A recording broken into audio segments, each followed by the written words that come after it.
Ignition sequence start. 6, 5, 4, 3, 2, 1, 0. Liftoff. We have a liftoff.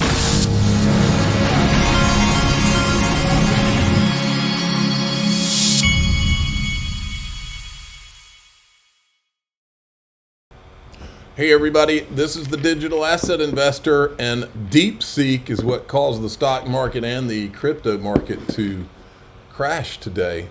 But guess what? XRP just stood right back up.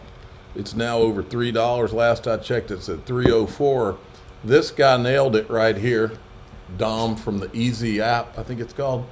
If you're selling your crypto because China released a new AI model, you are not gonna make it. He's got that right. This is the crypto market now. XRP is at $3.04. Bitcoin's back over 100,000.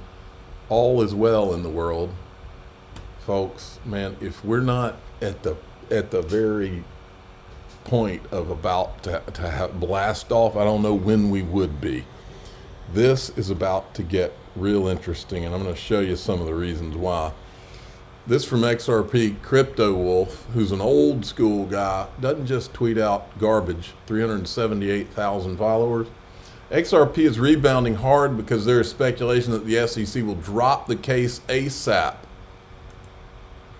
And then Good Morning Crypto, something huge is coming for XRP. Then there was this. This guy right here is Phil Kwok of the Easy, I think it's Easy app is what it's called. Just got off a call with the Ripple team, prepping for XRP Community Day tomorrow. And I can tell you, the stuff we're sharing is going to be pure gold. The world isn't ready for what's coming. So hyped. Oh heck, no, serious? I don't think people know half of what's going on. BTS. What is BTS? I'm going to ask Grok here live what, I know I'm going to feel stupid. Am I supposed to know what BTS? BTS. Here we go. Let's see what it says. I just typed in BTS. BTS, also known as, what? It's some South Korean thing. No. What does BTS, oh come on, it's trying to spell correct here. BTS stand for, and it's giving me some reference to like South Korea or something. So anyway, we're gonna have to finish this. I'm sure all of you know what BTS is, and I'm just getting old or something. But anyway, very interesting tweet by them. Update, XRP price drops 10% amid broad market sell-off, with 33 million in long positions liquidated. Potential bull flag is still forming. Breakout above flag's upper trend line, currently around $3.10, could trigger another rally. Well, it turns out we are at $3.05. So at $3.10, Cointelegraph is saying it could trigger another rally. And boy, do I think things are imminent. Here's Perry-Ann Boring talking about the crypto executive All right, President order. Trump signing an executive order promoting cryptocurrencies while paving the way for a national cryptocurrency stockpile and banning central bank digital currencies. Trump's crypto czar, David Sachs, is applauding the move. Have a listen. He's directed our working group to produce a regulatory framework that's going to encourage innovation in crypto in the United States, keeping the industry onshore rather than driving it offshore, which is what was happening under the Biden administration. We want that innovation happening here in the United States, and I think it now will happen in the United States because President Trump has declared that the U.S. must be the crypto capital of the world. Digital Chamber founder and CEO Perry-Ann Boring joins us now. Thanks so much for joining us. Why is this so important? I think the president has structured this exactly right. There is a concern about central bank control as opposed to the market controlling this, but explain the difference for us. Yeah, Jason, I can't tell you how refreshing it is to have the White House coming out and declaring the critical importance of open blockchains to the United States of America. This is something we've been preaching for the choirs for over 10 years. So what happened on Thursday with the signing of this executive order marks a new era for digital financial technologies in the United States. For far too long, the U.S. government has been trying to push this technology sector out of the U.S. The Biden administration, through its lack of regulatory clarity, through its crypto crusade and crackdown, regulation by enforcement, has driven businesses, investment, innovation in this advanced technology out of the United States and has set the industry back at least a decade here in the United States. There are many moving parts to this executive order, but what I was most excited to see and proud to see was these protections for the right to self-custody, the right to mine. Fundamentally, open source cryptocurrencies is just open source software, and open source software is protected by free speech under the First Amendment. So any attempt to restrict the people's access to cryptocurrencies is a direct infringement on our First Amendment rights, and we have taken a bold step to protect that going forward. Yeah, and the way it's structured here, what used to happen is the government would seize these sometimes, and then they would have an auction and sell them. What the president is saying, no, we're going to stockpile them, and also not have a central bank currency that is controlling this. And for those of you that are concerned about it, I'm just telling you, cryptocurrencies, personally, I think they make a lot of sense, and there is a lot more security with the blockchain technology. That's all the time we have for it, Perry Ann. All right, and then we had, this is the chief legal officer of Coinbase administration, and I want to start with just how the Come on now. The policy decisions made so far. You've got, crypto executive orders, shakeups at the SEC and CFTC. Are these in line with what the industry was looking for? We're feeling very good, Mackenzie. Thanks for having me. And we very much see the early action by the Trump administration as in line with exactly what we've talked about, not just over the past 6 months, but frankly, over the last 4 years.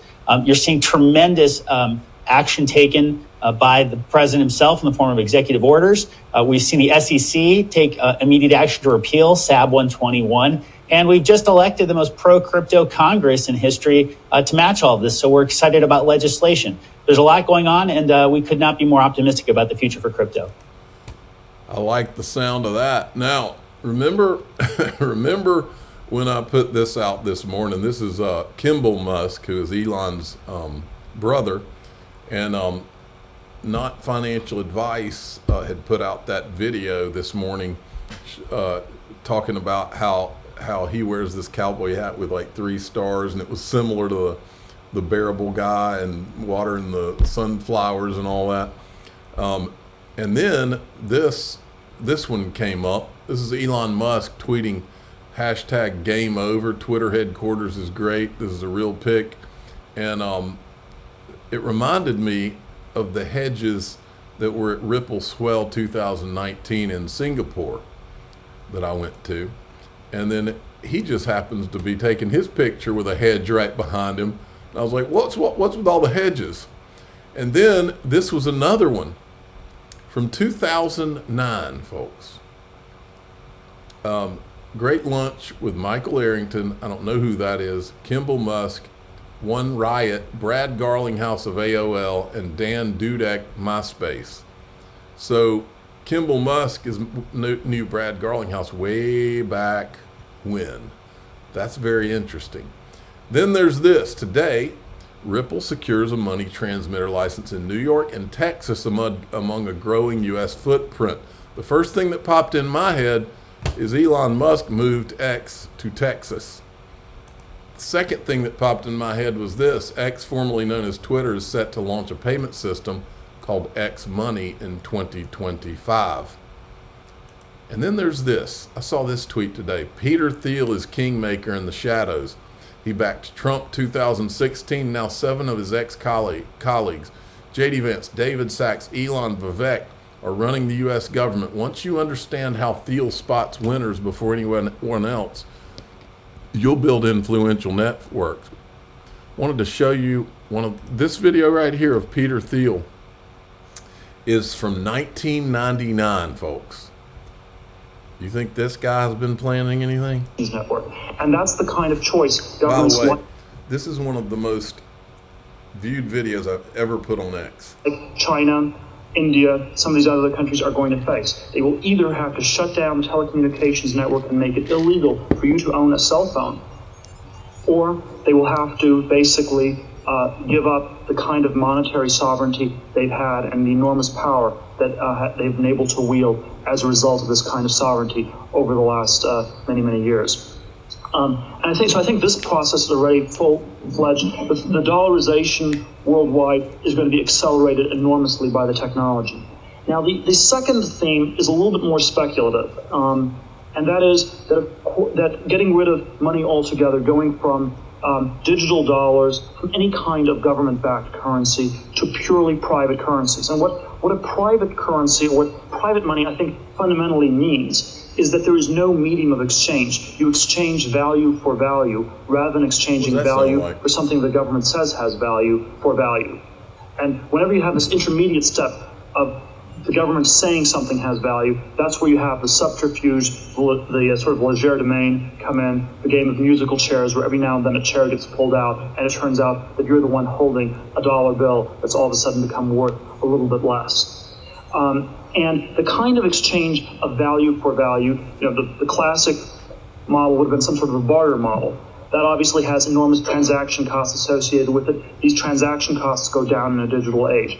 And the kind of model that I think is the most likely to take place is one where you have other kinds of financial instruments that are very liquid. The one I would cite in the UML disagreement, it's a disagreement on emphasis, is I don't think the big fights on this are going to be fought in Washington, D.C. I think that, actually it's for all the reasons Richard cited. The people in D.C. are completely backwards. They don't understand any of the technology, and even to the extent they can, it can't be stopped. You cannot stop things on the level of Washington, D.C. in terms of shutting down these encryption protocols, things like that. That's correct. Okay, DAIXRP.com. We got a lot more that we're going to cover. I'm going to show you a lot of stuff. I'm the digital asset investor. I'm not an investment advisor. This is for entertainment purposes only. Please subscribe, hit the like button, tell your friends and family. Away we go.